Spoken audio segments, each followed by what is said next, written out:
알겠지? 자, 지금부터 선생님하고 이제 수능에 대한 첫 수업을 한번 시작을 한번 해보도록 하죠. 자, 일단 이렇게 한번 생각 한번 해보자.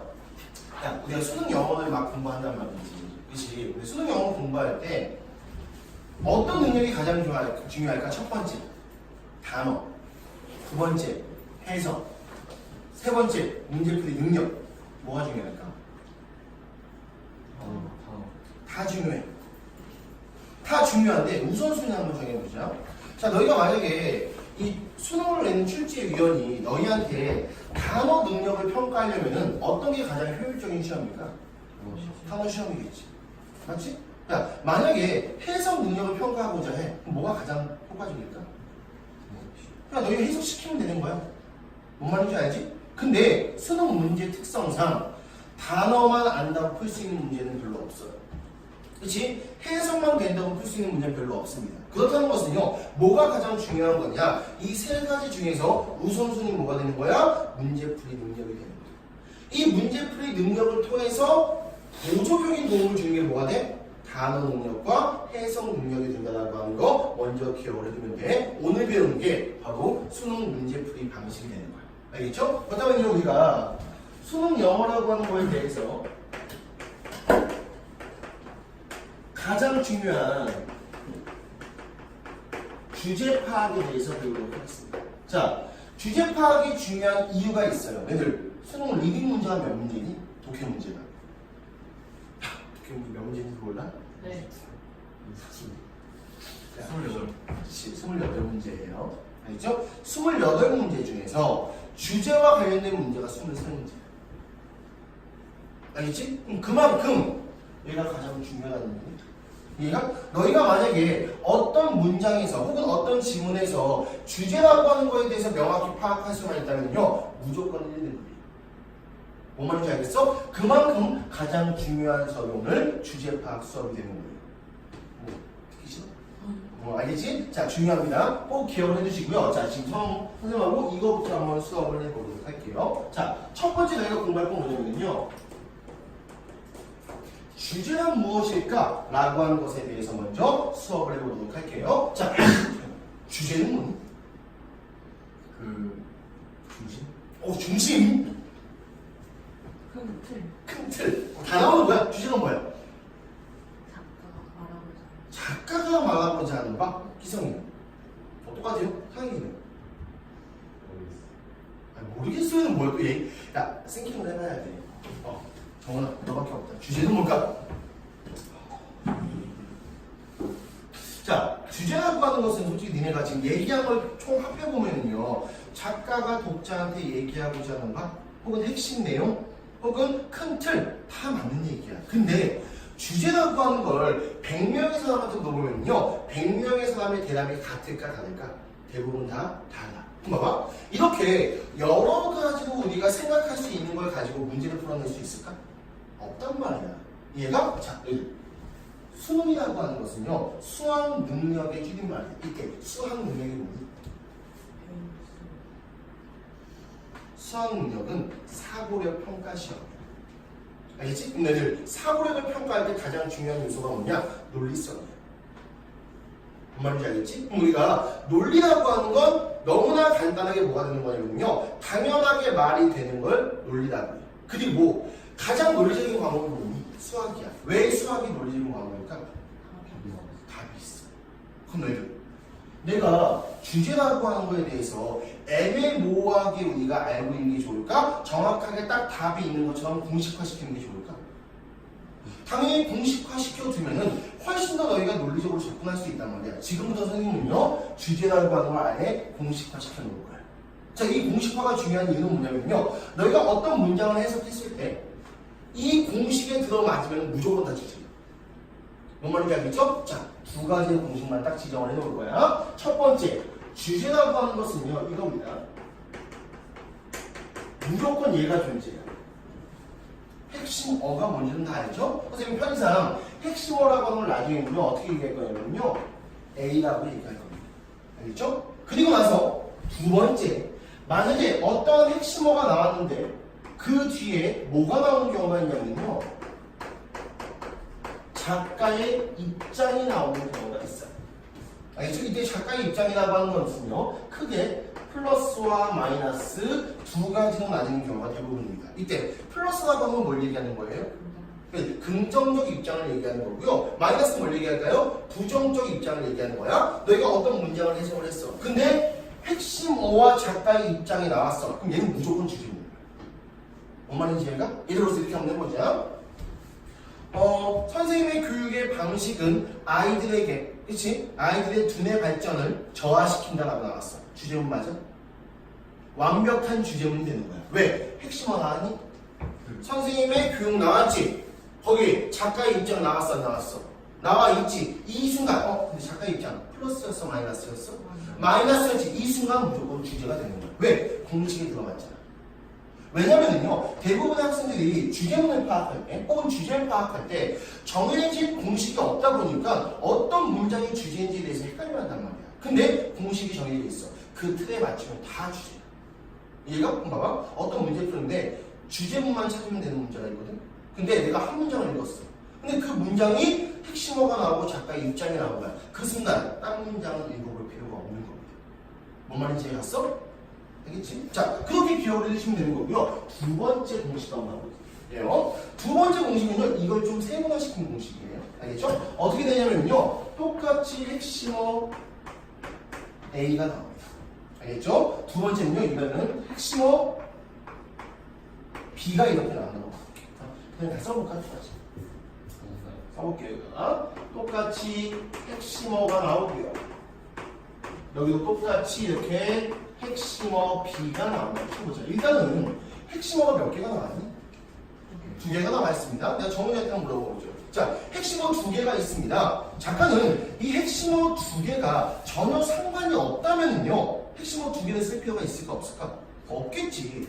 핵심어 두 개를 끄집어낸 이유는 뭘까요? 그치? 당연히 이 두 개 사이에 관련성이 존재하기 때문에 끄집어낸 거 아닐까? 근데 그 관련성이 항상 어떤 관련성이 돼야 되냐? 바로 상관관계가 성립이 돼요. 이때 상관관계라고 하는 건 뭐냐면요, 어떤 핵심어가 어떤 핵심어에게 영향을 미치거나 영향을 받는 경우. 뭔 말인지 이해가? 그리고 이 영향에는요, 또 하나 두 가지의 영향이 있는 거야. 바로 뭐가 있어? 플러스와 마이너스가 있을 수가 있는 거지. 아까 얘기했던 거 한번 볼까요? 선생님의 교육이 학생들의 두뇌 발전을 저하시킨다고 나왔어.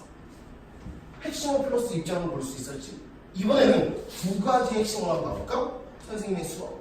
또 하나 핵심어 볼까? 두뇌. 학생들의 두뇌 발전. 이때 이 두 개의 상관관계가 어때? 교육이 두뇌 발전을 저하시킨다니까 부정적인 영향을 미치는 거지. 이렇게 봐도 완벽한 주제문이 될 수가 있는 거예요. 결국 가장 중요한 건 뭐냐면요, 너희가 어떤 문장을 해석을 했을 때 이 두 가지에 들어맞게 되는 순간 무조건 주제가 100% 명확해지는 거예요. 이해가? 이렇게 너희가 공식화 시켜주면은요, 수능 문제를 풀 때 애매하게 정답을 체킹하는 게 아니고 어떻게 푸는 거야? 명확성을 가지고 문제를 풀어나가게 되는 거야. 정은 계속 나오면서 시흥고등학교 2학년 박정원이 나오면서 알겠지? 자, 이해 갔죠? 첫 번째 정말 중요한 겁니다. 나중에 선생님 이제 오늘 이 수업에서 고3들 막 들어온다고 해서 선생님 나가라고 했거든요. 알겠죠? 그냥 찍어서 준다고 했거든. 그 이유가 뭐냐? 걔네가 지금 다 2등급이야. 수능 1등급이야. 근데 걔네가 들어와. 왜 들어와? 이게 중요하거든. 알겠지? 자, 꼭 기억을 해 놓으셔야 됩니다. 자, 첫 번째 주제에 대해서 파악했죠? 자, 이번에는요, 두 번째로 볼게요. 자, 작가는 보통 글을 왜 써요? 누구한테?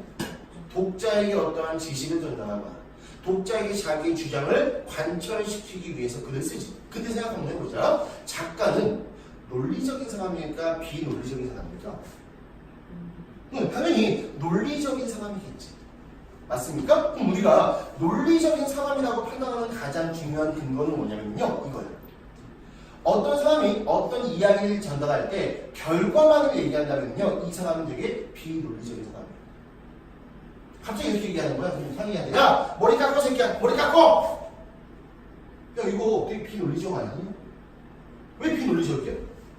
원인이 없이 그냥 뭐만 얘기했어? 결과만을 얘기했단 말이야. 근데 똑같이 내가 머리 깎으라고 얘기했어. 예를 들어서 성희가 머리 깎고. 왜냐하면은 네가 머리를 짧게 깎는 순간 너의 세면 시간이 훨씬 더 줄어들게 될 거고 그만큼 공부에 집중할 수 있을 거야 라고 얘기했어. 자, 똑같은 얘기를 했는데 뭐에 따라서 지금 논리성이 있는 거냐 논리성이 없는 거냐가 바뀌어요. 원인을 얘기하는지 얘기하지 않는지에 따라서 논리적인 게 완벽하게 달라집니다. 얘가 봐보자. 우리가 작가가 글을 쓴단 말이야. 이걸 보통 우리가 이렇게 작가가 글을 쓰는데 어떠한 특정한 구성을 가지고 글을 쓸 수밖에 없단 말이야. 근데 그 구성은 무조건 어떤 관계가 들어가는 구성이어야 돼. 원인과 결과가 들어가는 구성이어야 되는 거야.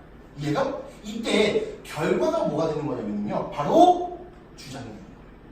맞아? 하지만 그냥 주장을 할 수 없다고 하는 거지. 항상 뭘 제시해줘야 돼. 거기에 대한 근거를 계속 제시해줘야지만 논리적인 구성, 논리적인 글쓰기가 될 수 있는 거야, 정훈아. 알겠지? 시흥고등학교 2학년 정훈아. 알겠지? 자, 그런데 기억해두면 우리가 확인 한번 해볼게요. 그럼 우리가 작가가 지문의 구성을 어떻게 쓰냐면요. 첫 번째 유형은 이렇게 쓸 수가 있어.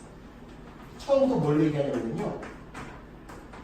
개념적인 내용에 대해서 얘기하는 거야. 선생님이 지금부터 개념적인 내용이라고 하는 것은요. 주제가 포함되어진 내용을 얘기하는 거야. 알겠지? 봐봐. 처음부터 내가 어떤 개념을 얘기했어. 그럼 정현, 그 다음 뭘 써야 될까?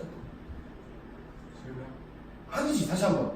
야, 그치? 당연히 개념을 얘기했어. 뭘 얘기한 거야? 주장만을 먼저 얘기하고 결과만을 얘기한 거야. 그럼 그 다음에는 당연히 뭘 써야 돼? 거기에 대한 근거를 무조건 제시해줘야 되는 거야.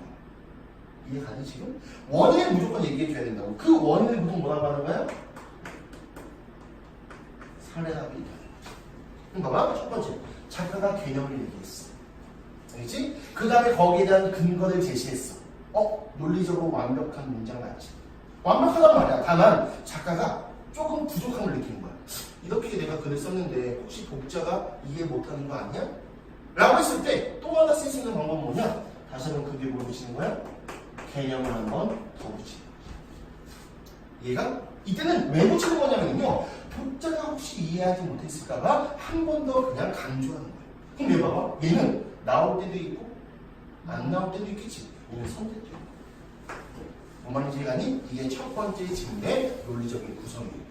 너희가 나중에 수능 질문을 쫙 살펴보다 보면요. 선생님이 얘기했던 그 질문의 구성 몇 가지가 있는데 그 모든 구성이 다 들어갑니다. 왜? 수능에서 발췌한 질문은요. 다 논리적인 질문의 구성을 가지고 있는 것만 발췌할 수밖에 없어. 왜? 비논리적인 글을 수능 문제 낼 수 있니? 없단 말이야. 알겠지? 그렇기 때문에 이 구성을 알아두면요. 질문이 한눈에 보이게 됩니다.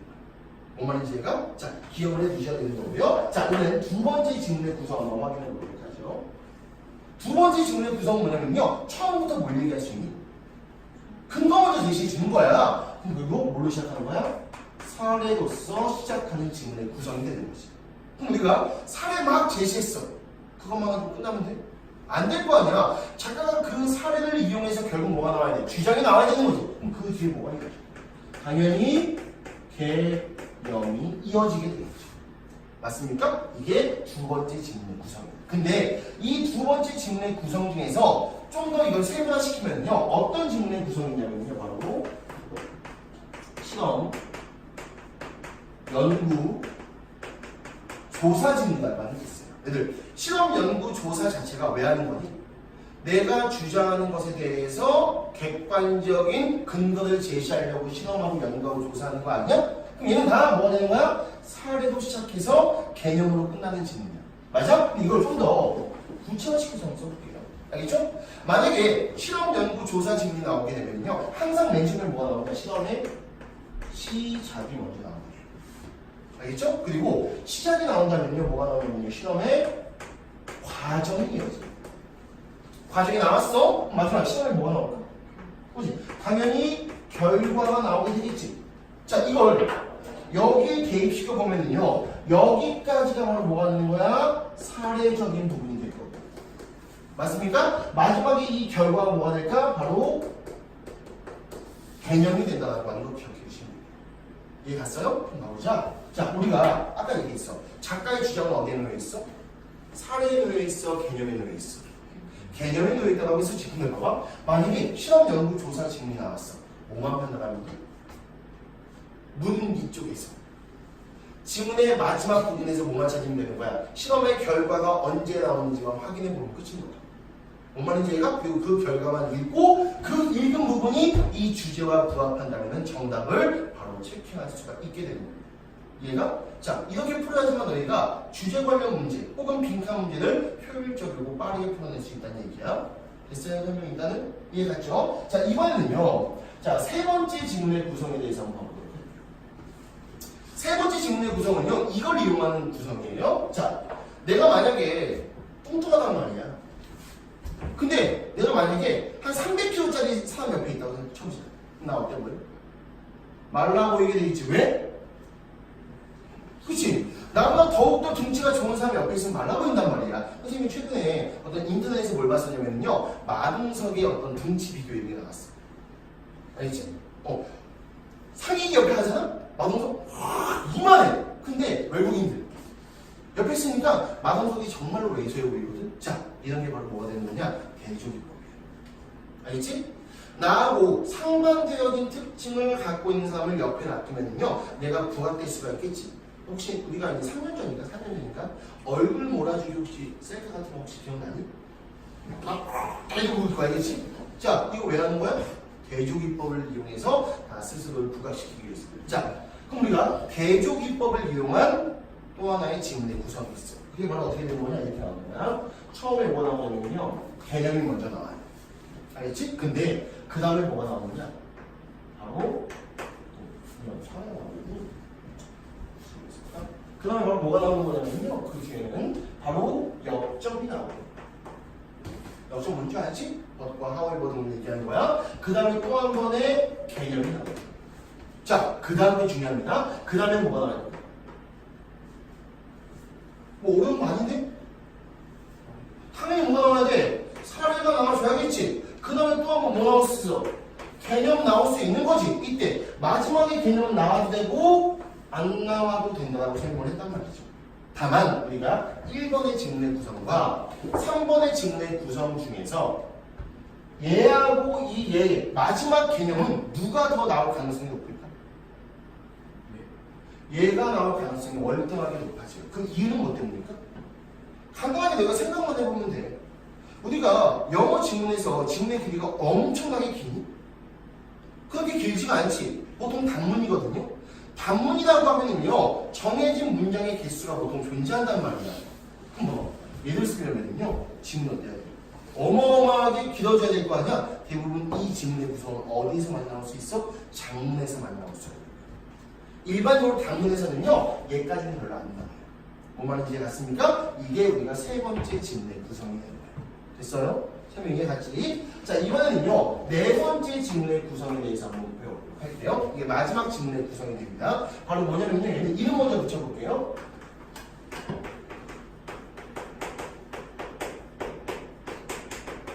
이렇게 한번 이름 붙여볼게요. 바로 비교 지문의 구성이 됩니다. 자, 비교 지문이라고 하는 건 예를 들어 선생님이 뭐 수화에 대해서 얘기하고 기성에 대해서 얘기하는 거야. 야, 왜 비교하는 대상 2명을 뒀을까? 혹은 비교하는 대상 2개를 뒀을까? 그 대상이 공통점이 있기 때문일까? 차이점이 있기 때문일까? 당연히 차이점을 얘기하기 위해서 비교한다는 것 자체가 공통점 얘기하고자 하는 거야? 차이점 얘기하고자 하는 거야? 당연히 차이점을 얘기하고자 하는 거야. 이해가? 알겠지? 자, 비교 지문의 구성에 대해서 한번 설명을 해볼게요. 비교 지문은요, 일단 대상이 몇 개 이상 나와요? 무조건 2개 이상 나와요. 근데 수능에서 나온 대부분의 비교 지문의 구성은요, 비교 대상이 2개가 나오는 게 일반적이죠. 알겠지? 3개 이상이 나오게 되면 지문의 길이가 또 어떻게 될까? 길어질 거 아니야. 말 이해가니? 자, 그렇다면요, 이 비교 지문의 구성 한번 확인해 볼게요. 얘는 어떻게 되냐면요, 첫 번째, 비교하는 대상 A와 B에 대한 설명이 먼저 나와요. 알겠죠? 그 다음에 뭐가 나오냐면요, 그 다음에 A에 대한 설명이 나와요. 그 다음에 뭐가 나오냐면요, B에 대한 설명이 나와요. 이게 비교 지문의 구성이야. 근데 이거 상당히 중요해요. 수능에서 정말 많이 나오고 나중에 순서 문제까지 나오게 되는 게 비교 지문의 구성인데 이게 봐보자. 자, A를 설명했어요. 이때 B를 설명한단 말이에요. 이때 이 설명 부분 봐볼까? 이 설명 부분은요, 무조건 같은 특징이 나와야 돼, 상반된 특징이 나와야 돼. 이거 기억해야 무조건 상반된 특징이 나온다라고 하는 거 기억해야 돼요. 알겠죠? 자, 그럼 이렇게 되는 게 우리가 비교 지문의 구성이 되는 거야. 자, 그럼 전체적으로 우리가 지문의 구성 4가지를 살펴봤는데 중요한 거 위주로 한번 파악해 볼게요. 자, 이게 중요해요. 첫 번째, 가장 많이 나오는 건 뭘까요? 얘가 가장 많이. 얘가, 그 다음에 얘. 그 다음에 얘의 순서가 되는 거야. 자, 이번에는 선생님이 여기다가 논리성을 좀 더 부각시키기 위해서 쓰는 방법 하나 알려줄게. 자, 이렇게 지문의 구성이 돼 있어. 내가 좀 더 논리적으로 보이고 싶어. 뭘 추가시키면 되냐? 연결사를 추가시키면 돼. 알겠지? 그럼 우리가 연결사 한번 추가시켜볼게. 여기. 연결사 뭐가 들어가면 될까요? 개념 다음에 사례가 나와야 돼. 당연히 무슨 되는 거야? 우리가 예시의 연결사 쓰면 된다. 자, 예시의 연결사라고 하는 건 뭐예요? for example이라든지 for instance라고 하는 걸 얘기하는 거야. 이게 바로 예시의 연결사. 자, 이번에는요, 내가 여기에다가 연결사를 집어넣고 싶어. 그럼 뭐가 나와야 될까? 우리가 결과와 관련된 연결사가 나온다. thus, as a result, final 이런 것들 보통 그걸 결론 도출의 연결사라고 합니다. 혹은 어떤 것도 나올 수가 있냐면요, 바로 재진술이라고 하는 연결사까지 나올 수가 있어요. 재진술은 뭘 얘기할까요? In other words, 즉 다시 말해서 shortly, 요약하자면 얘가 이런 게 분명히 나올 수 있다는 걸 기억해라. 자, 마찬가지네요. 여기는 내가 연결사 집어넣고 싶어. 뭐 집어넣으면 돼? 사진 다음에 개념 나오면 뭐 집어넣으면 될까요? 그치, 당연히 결론 아니면 우리가 재진술 집어넣으면 되겠죠. 맞아요? 마찬가지야. 여기도 마찬가지. 여기 뭐가 들어갈 거고요? 우리가 예시가 들어갈 거고요. 여기도 뭐가 들어갈 거야? 결론 아니면은 재진술 들어가겠지. 자, 이번에는 마지막 하나 한번 해보자. 내가 여기에 연결사 집어넣고 싶어. 뭘 집어넣으면 돼? 그치. 당연히 뭐가 나오는 거야? 여기에 역접이 나오게 되는 거야. 근데 중요한 건 뭐냐면요. 이거 나중에 좀 더 고3에서는요. 좀 더 중요하게 파악되는 것 중에 하나가 뭐냐면 여기 역접이 있는지와 없는지에 따라서 주제가 조금 바뀌어질 수 있어요. 왜냐면요. 비교 지문을 쓸 때는요. 작가가 보통 얘기하고자 하는 바가 두 가지. 첫 번째는 뭘 얘기하는 거냐? 이 두 대상 사이의 차이점 자체가 주제인 경우. 알겠지? 두 번째는 뭐가 있냐면요. 내가 두 대상을 얘기했는데 이 대상들 중에서 하나를 선택하는 경우가 있어.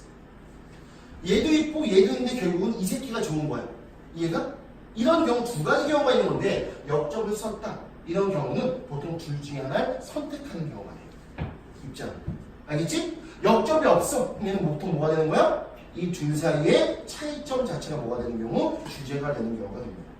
설명해 가요. 이게 바로 지문의 구성입니다. 자, 여기서 이제 그 다음에 이제 지문의 구성에 대해서 이제 설명을 했고요.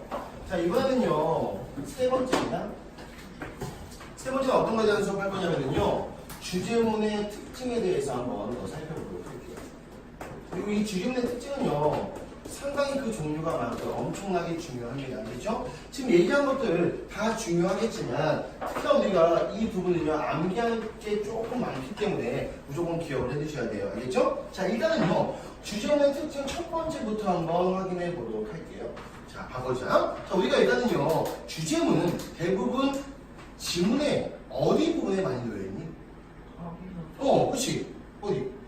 앞이나 혹은 어디 놓여있어? 뒤에 놓여있겠지. 마찬가지로 얘는 어디 놓여있고 뒤에 놓여있고 얘 어디 놓여있고 뒤에 놓여있고 일반적으로는 결국은 뭐가 중요한 거냐면요 문두와 문위가 중요하다. 그래서 보통 중학교 때 국어 수업을 들을 때 뭐라고 하냐면요 두괄식, 미괄식 기억나? 두괄식이 뭐야?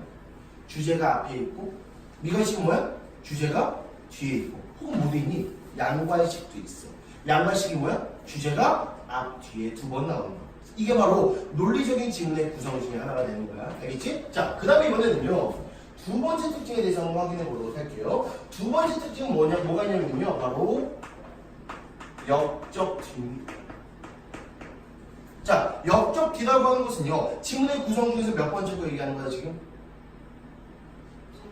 세 번째 거 얘기하는 거지. 자, 세 번째 거 다시 한번 확인해볼까? 개념이 나오고 역적이 나오고 개념이 나와. 이 두 가지는 서로 뭐가 되는 걸까? 서로 상반이 되겠죠. 이때 얘가 주제야, 얘가 주제야.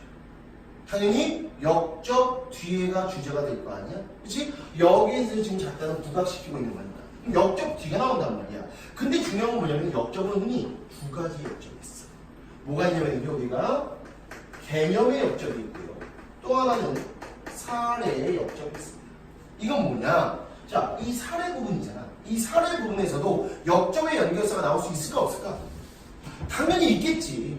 하지만 우리가 개념이 중요한 부분이야, 사례가 중요한 부분이야. 개념이 훨씬 더 중요한 부분이란 말이지. 그나마 개념의 역적과 사례의 역적이 있을 때 뭐가 훨씬 더 중요해? 개념의 역적이 훨씬 더 중요하지. 그리고 개념의 역적은 문 두 부분에 나올까, 문 미 부분에 나올까? 침례 구성을 잘 봐봐. 어디 부분에 나와? 이런 거 지금 이거밖에 없잖아.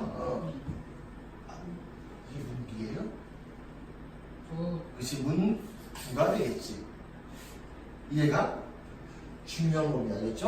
대부분 수능에서 많은 학생들이 실수하는 것 중에 하나가 뭐냐면요, 벗이 있으면 다 중요한 줄 알아. 아니야.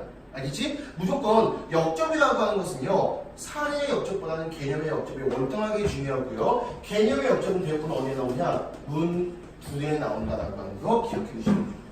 그렇다고 해서 사례의 역점이 완전히 중요한 건 아니냐? 그것까지는 아니야. 중요하기는 해. 근데 중요도가 완전 달라. 월등하게 중요해.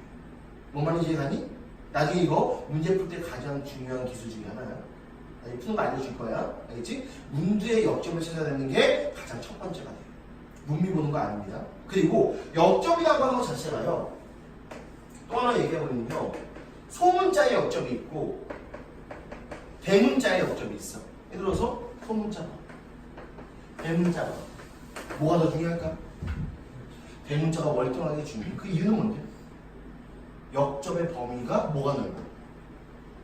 얘가 넓을까? 얘가 넓을까? 얘는 한 문장이지. 얘가 쓰였다는 건 최소한 몇 문장 이상에서 역점이 발생하는 거야. 두 문장 이상에서 역점이 발생하는 거지. 역접과 반전의 범위는 크면 클수록 훨씬 더 부각되는 효과가 있단 말이지. 얘가 보통 이 두 가지가 있을 때는 대문자의 역점이 훨씬 더 중요하다는 걸 기억해 놓으세요. 알겠죠? 그럼 하회번 달라. 하회번은 대문자든 소문자든 다 중요한 거야. 알겠지? 그건 나중에 다시 한번 공부해 보도록 할 거예요. 자, 일단 두 번째 것까지 배웠고요. 세 번째 것도 한번 확인해 보도록 하겠습니다. 세 번째 주중의 특징도요, 우리가 지문의 구성을 통해서 파악할 수 있어요. 어떻게 파악할 수 있을까? 바로 요겁니다. 결론 분류. 자, 지금 역적과 결론이라고 하는 건 다 연결사 얘기하는 거야. 자, 그럼 겨봐. 결론이라고 하는 거 보통 문 뒤에 나오니 문 위에 나오니? 그치? 문 위에 나오는 게 일반적이지. 그럼 봐봐. 이것도 마찬가지야. 결론이라고 하는 것은요, 문 두와 문 미가 있는데 어떤 결론이 훨씬 더 중요해? 그치? 당연히 뭐가 더 중요한 거다? 문 위에 나오는 결론이 훨씬 더 중요하다고 하는 것도 지문의 구성을 통해서 알 수가 있는 거야. 자, 그럼 이때 결론의 연결성을 볼까요? 결론의 연결성 뭐 있어? As a result, so therefore, 그치? 또 뭐 있을까? 뭐 consequently, in conclusion 여러 가지가 있어. 이런 모든 결론이 어디에 나올 때가 중요하다? 문 위에 나올 때가 중요하다고 하는 걸 기억해 주시면 돼요. 그리고 이 세 가지는요, 어떤 걸 통해서 파악할 수 있는 겁니까? 지문의 구성을 통해서 파악할 수 있었던 부분이고, 지금부터는요, 약간 개별적인 겁니다. 알겠죠? 자, 이번에는요, 네 번째 한번 가보도록 하죠. 네 번째는 뭐냐면요, 지금부터 하는 거, 바로 대조를 통한 강조 구문에 대해서 한번 공부해 보도록 할게요. 자, 보면 대조를 통한 강조라고 하는 건 지문의 구성에서도 한번 배웠어. 어떤 거? 몇 번 구성? 정현아 눈이 안 달려니 몇 번 구성이었어?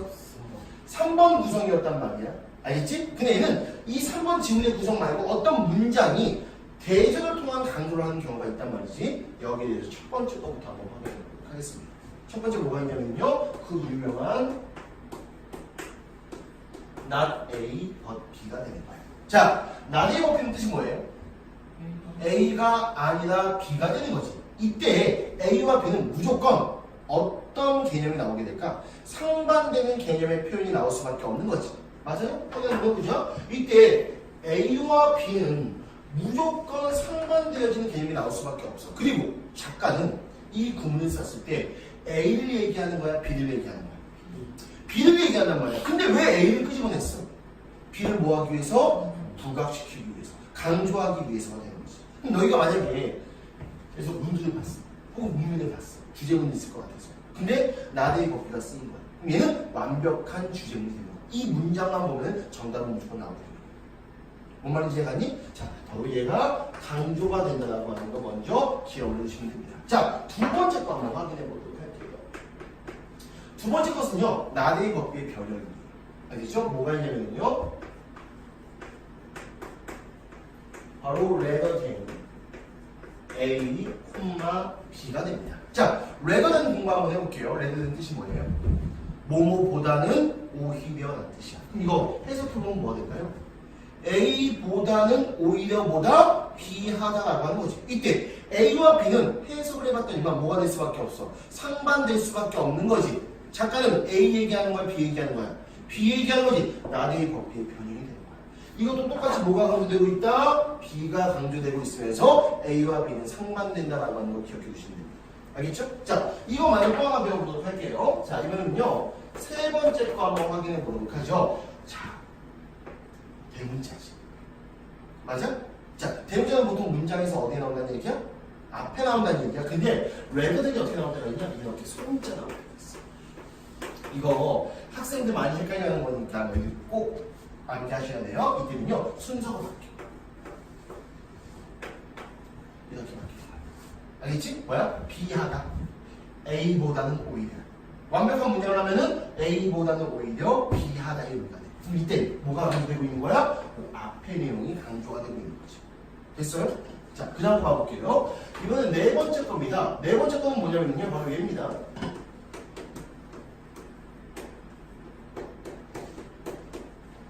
자, instead of가 무슨 뜻이야? 뭐뭐 대신하지. 자, A하는 것 대신에 B한다. 이것도 뭐야? 똑같은 거 아니야? 맞지? 이것도 마찬가지로 뭐가 강조되고 있는 거야? 얘가 강조되고 있다고. 그럼 지금 이 대조를 통한 강조는요, 이 네 가지가 가장 기본적이에요. 알겠죠? 근데 한 가지만 더 해볼게요. 한 가지는 뭐냐면요, 다섯 번째인데, 이 다섯 번째는요, 항상 요구의 전제 조건이야. 문두 첫 문장입니다. 문두 첫 문장에서 뭐가 나오는 경우가 있냐면요, 바로 역접의 부사절이 나오는 경우가 있어요. 항상 중요한 건 뭐냐면요, 문두 첫 문장이라고 하는 거 기억해놔야 돼. 알겠지? 문두 첫 문장에서 역접의 부사절이 나오는 경우가 있어. 자, 정현아, 역접의 부사절이 뭐야? 정확히 안 나왔어요? 수업.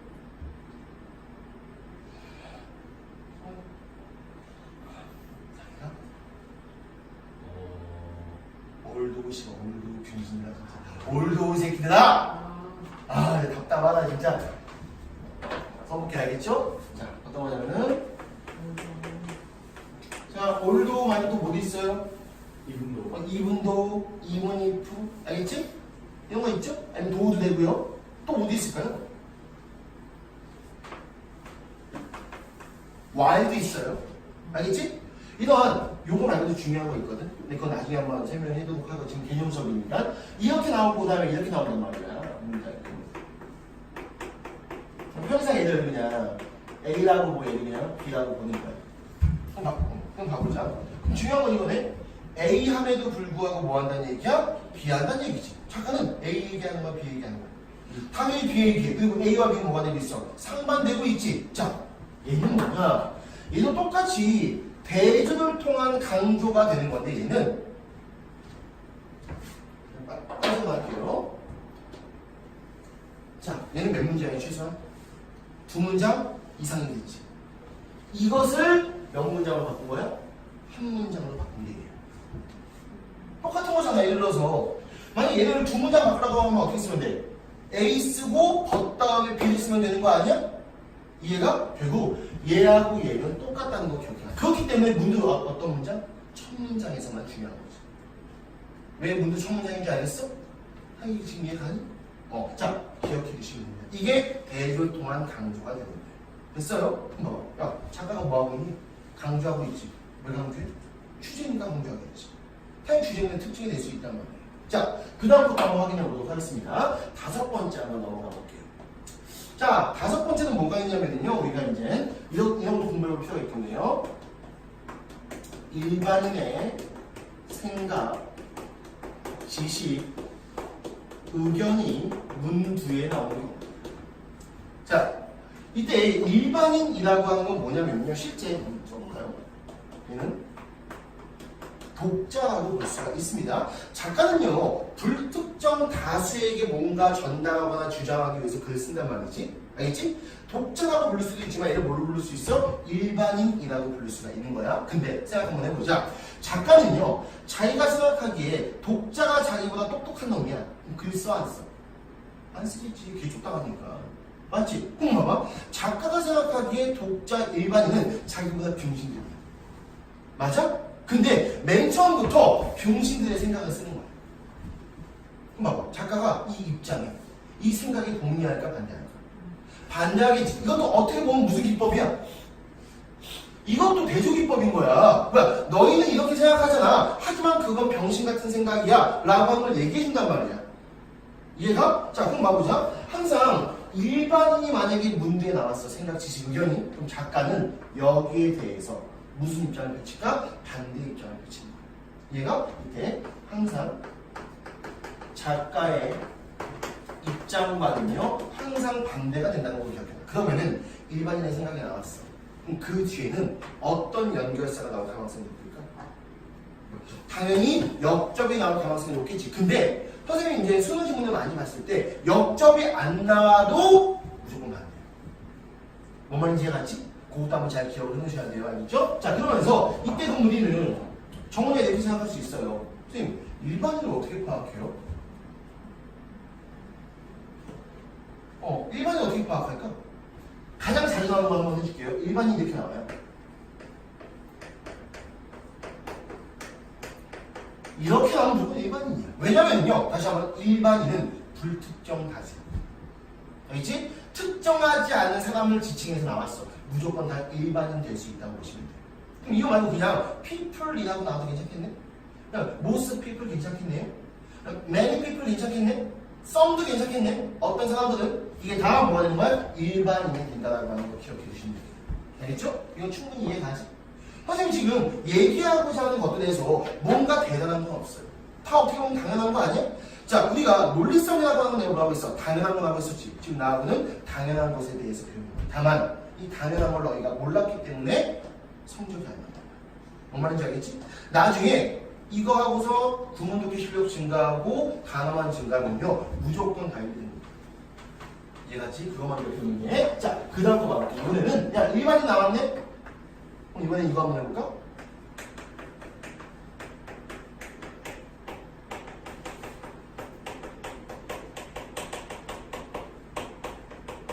자, 얘는 문제에 안 나와도 상관없습니다. 아무 데나 나와도 상관없어요. 자, 전문가를 작가가 왜 내세울까요? 작가가 이 글을 쓰는데 갑자기 어떤 전문가, 어떤 박사의 어떤 의견을 딱 집어넣었어. 왜? 그치? 어떠한 신뢰성을 자기의 주장에 부여하거나, 그치? 객관성을 확보하기 위해서 쓰는 거 아니야? 맞지? 왜 그러냐면요, 봐봐. 작가들은요, 자기는 똑똑한 사람이에요. 근데 어떤 전문가도 뭐 하는 사람이야? 똑똑한 사람이지. 근데 어떤 전문가를 디스했다고 쳐봐. 글로 낼 수 있니? 싸우선 얘기 아니야. 이해가? 예를 들어서 갑자기 선생님이 이제 김태현 선생님, 수학 선생님 계시다고 쳐봐. 김태현 선생님 중심이야 얘기했다고 쳐보자고요. 그럼 이거 싸우자는 거 아니야? 공개적으로? 내가 혼자서 얘기할 수 있겠지. 김상훈 선생님 병신 뭐 얘기할 수 있단 말이야. 근데 내가 이거 공개적으로 글로 썼어. 그럼 주저력이잖아. 이런 글 쓸까 안 쓸까? 안 쓴단 말이야. 그렇기 때문에 작가, 전문가가 만약에 우리 작가의 어떤 질문에 나오게 되면요, 대부분 작가는 어떤 입장을 가지게 되는 걸까? 동조 입장을 가지게 되는 거야. 얘가 이렇게 항상 뭐하고 똑같다? 작가의 입장과 똑같을 수밖에 없다라고 하는 거야. 이것도 당연한 거잖아. 생각해보면 당연한 거야. 근데 전문가가 어떻게 판단하냐고. 영어로 전문가로 본대요. 프로페셔널도 있고 엑스퍼트도 있고요. 그치? 근데 꼭 그렇게 나올까? 아니야. 사람 이름 나오면 대부분 다 전문가야. 알겠지? 사람 이름 나오면 대부분 다 전문가라고 생각하면 되는 거야. 알겠지? 아니면 이렇게 나오잖아. 어떤 박사, 어떤 누구 어떤 뭐 연구자 이렇게 나오면 다 전문가가 되는 거예요. 이해가니? 자, 전문가 이름 나왔습니다. 자, 이번에는요.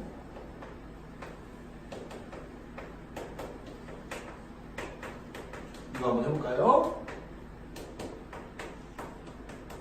속담과 격언이 등장하는 경우입니다. 자, 정원아, 속담과 격언은 누가 만들었을까?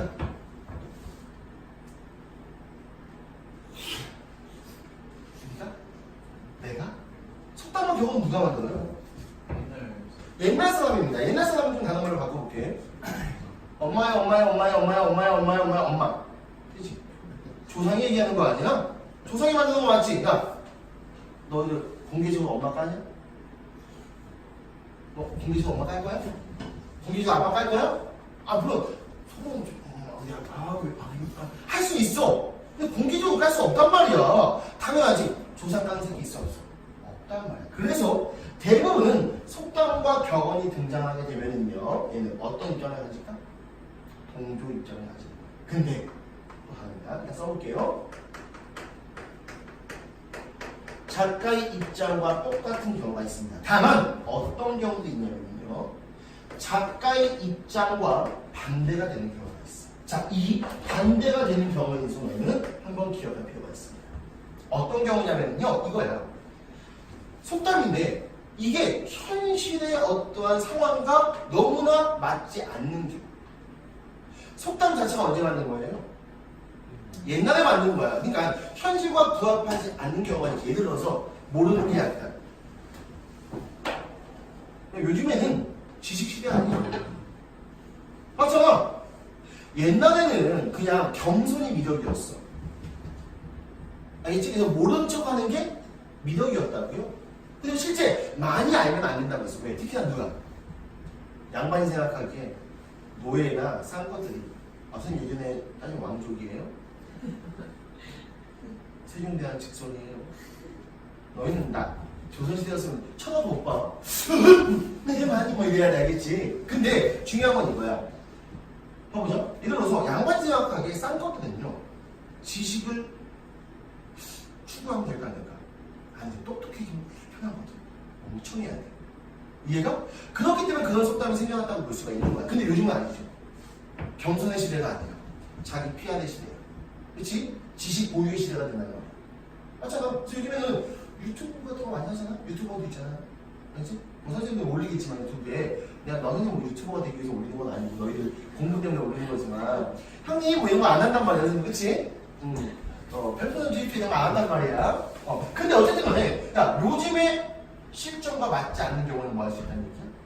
그렇지, 반대할 수 있다는 얘기야. 그래서 써놓는 거야. 이런 경우부터 어떤 경우냐? 바로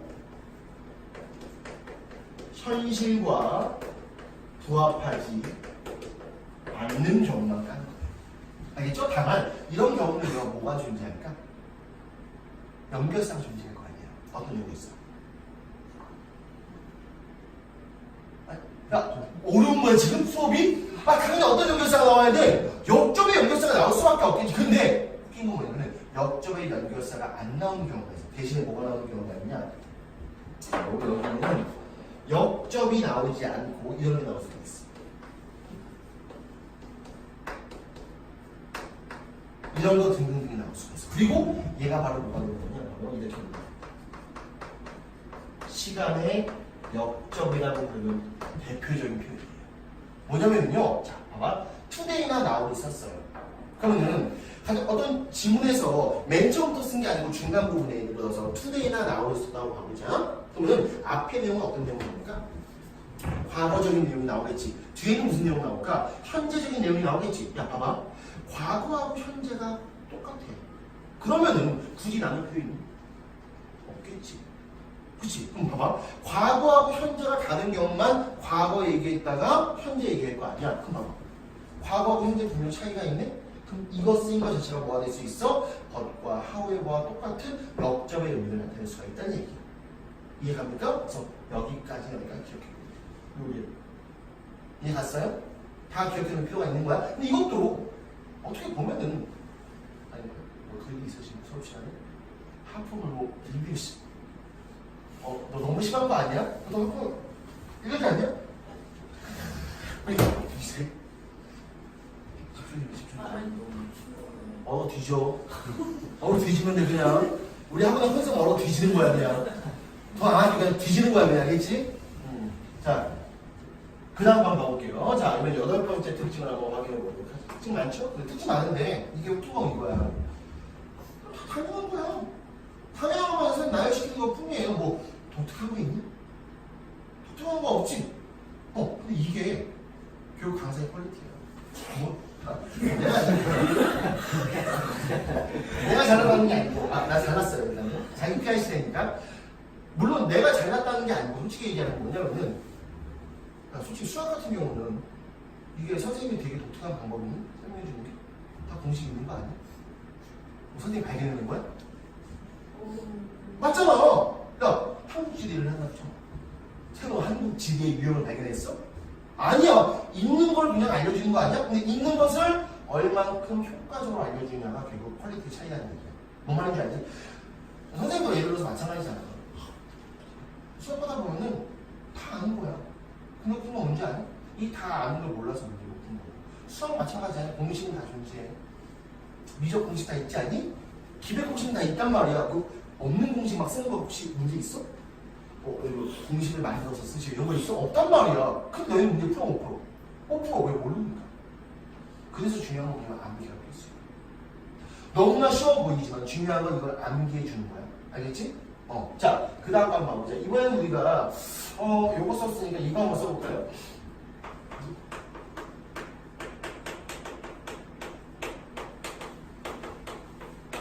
자, 이렇게 한번 써보겠습니다. 당위성이 뭐니?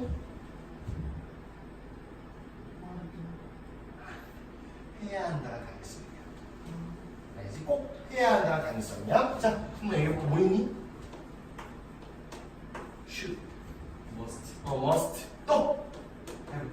have to. 또. 이거 나오네. 마지막 한 가지만. 훌륭하네. 바로 need to까지 있죠. 자, 가보자. 자, 또 새끼가 뭐냐? 아니지? 자, 가보자. 이렇게 나와 있습니다. 중요한 건 뭐야? 만약에 얘는 동사잖아. 여기 주어가 만약에 유면은 얘는 100% 주제입니다. 왜? 유가 누구? 누구냐고? 좀 독자가 될 거 아니야. 그러니까 독자한테 뭔가 해야만 한다. 100% 주제는 아니니? 근데 만약에 우리가 주어가 유가 아님에도 불구하고 얘는 주제문이 될 수가 있어. 만약에 얘가 어디에 쓰냐면 항상 기억해놔. 바로 개념 부분에 쓰인다. 왜? 예를 들어서 작가가 어떤 등장인물을 내세웠단 말이지. 이 등장인물을 내세운 이유가 뭐야? 이 등장인물의 어떤 행위라든지 어떠한 성격을 통해서 자기의 주장을 나타내기 위해서 아니야? 근데 이 등장인물한테 뭔가를 해야 돼. 특히나 개념 부분에 쓰였다고 쳐보자. 왜 그게 뭐가 될 수 있어? 주제문 될 수 있는 거 맞습니까? 맞지? 근데 이거 비슷한 게 이거야. 바로 뭐냐면요. 수능에서 정말 많이 나왔던 얘기죠. 왜 이냐면요. 명령문이 어떻게 생겼냐 이렇게 생겼어. 동사 원형. 맞아? 또 어떻게 돼 있어? don't 동사 원형 맞습니까? 혹은 아니면 이거지? never 동사 원형 맞아요? 이거 다 명령문이지. 자, 명령문은 주어가 생략돼 있어. 뭐가 생략돼 있어? 주어부터 들려줘. 유. 야, 봐봐. 누가 명령하는 거야? 독자한테 명령하는 거야.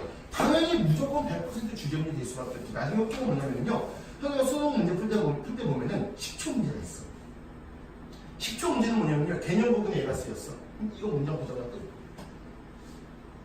어떤 문제가 쓰냐면은 침묵의 중요성. 당연한 거잖아. 야, 침묵해라고 했는데 떠드는 것에 중요성입니까? 아닐 거 아니야? 이해가세요? 알겠죠? 자, 그 다음에 이번에는요. 10번째 거 볼 건데 10번째 거는요. 바로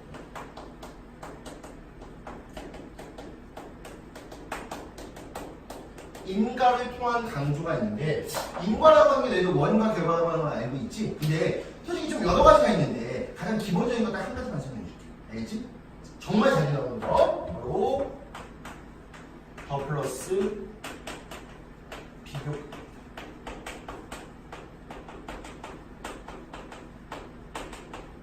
자 가보자. 얘들 더 플러스 비교급이라고 하는 것은 이거 해석 뭐예요? 이런 뜻이다.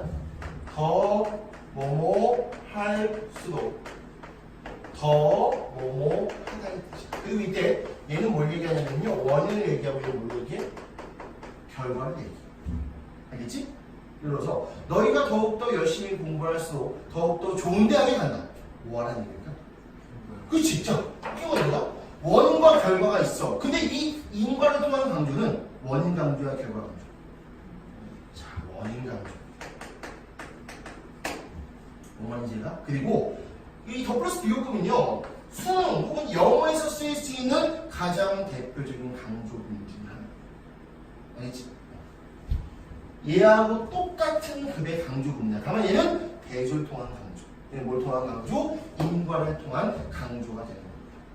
뭐 어렵지 않단 말이야. 지금 봐봐. 그냥 쭉 얘기를 해봤지만 뭐 어마어마하게 어려운 거 있었니? 없었단 말이야. 너무나 당연한 것들이야. 근데 이걸 통해서 너희가 문제를 풀어나가는 거야.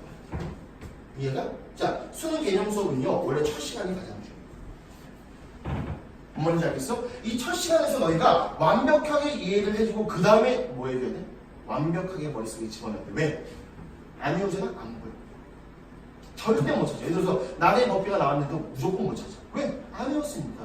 뭐하고 똑같냐면요 수능 그림 찾기하고 똑같은 거야. 수능 그림 찾기에서 찾아야 될 대상을 알고 있으면 잘 보이지. 근데 찾아야 될 대상은 안 알려주고 그냥 수능 그림 찾기 해봐. 뭐가 있는지 모르다 보니까 찾기 쉬워 어려워. 어렵단 말이야. 그래서 여러분들 꼭 암기해 주시면 이해됐습니까? 자 오늘 주제문에 대한 개념 수업을 했는데 첫 시간이 원래 가장 중요한 거야. 이것만 너희가 완벽하게 해주면 선생님 강단편에 너희들 수능 볼 때쯤에는요 다 이쁘게 들어요. 이게 진짜 중요한 거야. 알겠습니까? 자 오늘 수업을 여기까지 하고 마치고 자 요거에 대해서는 너희가 사진 찍어서 필기를 옮겨두시는 게 좋을 것 같아요. 알겠죠? 아직 끝나지 않아서 핵심어 변환 정도가 남았는데 추가적인 게 있는데 오늘 일단은 여기까지만 수업하고 넘어가도록 할게요.